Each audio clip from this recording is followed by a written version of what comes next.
Alright, and welcome to the stone portrait video. In this tutorial I'm going to show you how to create a stone bust that looks like something that was in a museum, sitting on a table, and it's 2,000 years old, found at the bottom of the sea. It has water damage and it's aged, and it's sitting there and it has this drama effect to it with this light shining down at the top, creating a spotlight on the table or on the shelf. And this is the effect, this is the end result that we see here. I'm going to show you how to create this exact same thing that you see. However, you can apply this stone effect to any photo that you have.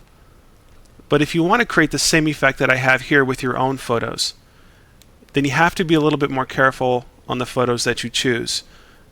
You need to select a person or portrait that is looking directly at the camera to achieve this effect. I went over to iStockPhoto.com and purchased a photo that I thought that was just perfect. The first thing that when I saw this photo, I went, okay, this is the photo. I'm going to use this. And he's just looking at the camera with this interesting look on his face, and it's just perfect. So I'm going to use this for this tutorial. So let's go ahead and begin. Before we begin the tutorial, let's quickly go over the project files on the DVD-ROM. If you go into the project files folder and then open up the stone portrait folder, you'll find several files here to work with.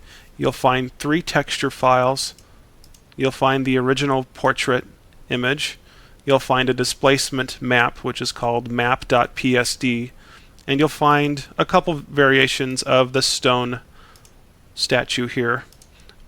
You'll also find the portrait that is already cropped. So I've already cropped it for you to save you some time.